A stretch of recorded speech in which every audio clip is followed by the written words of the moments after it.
আসসালামু আলাইকুম। ওয়ালাইকুম আসসালাম। আজকে বাংলাদেশ বনাম নেদারল্যান্ডস প্রথম টি-20 ম্যাচে মুখোমুখি হবে। এই ম্যাচে কোন দল জেতার সম্ভাবনা বেশি আপনার কি মনে হয়? আমি বাংলাদেশের একজন ভালো সাপোর্টার। আমি দোয়া করি যে আল্লাহ আল্লাহ জানে দে বাংলাদেশ জিতে, ইনশাল্লাহ বাংলাদেশে জিতবে, এটা আমার আশা। কারণ বর্তমানে বাংলাদেশের খেলোয়াড়রা অনেক ভালো খেলা খেলতেছে, এই জন্য আমি বাংলাদেশকে আগেও সাপোর্ট করতাম, এখনো সাপোর্ট করি।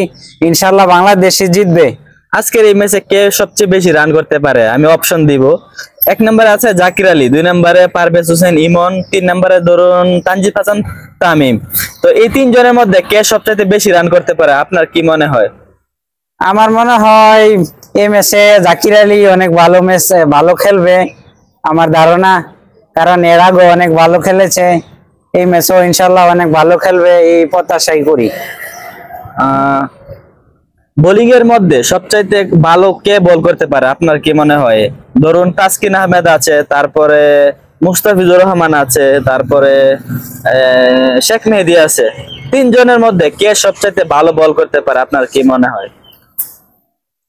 অনেকে আছে নতুন, কিন্তু আমরা তো সবসময় মুস্তাফিজকে অনেক সাপোর্ট করে আসছি। ইনশাল্লাহ মুস্তাফিজ অনেক ভালো খেলা খেলছে, আগামী তো খেলতেছে।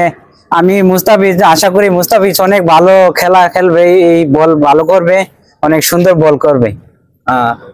সব মিলিয়ে আপনার কাছে কি মনে হয় কে ম্যান অফ দ্য ম্যাচ হতে পারে এই ম্যাচে? এই ম্যাচে আমার সম্ভাবনা বোলারের দিক দিয়ে হয়তো Mustafiz man of the match পেতে পারে, আর ব্যাটিং এর দিক দিয়ে যদি হয় তাহলে আর অন্য কেউ পেতে পারে।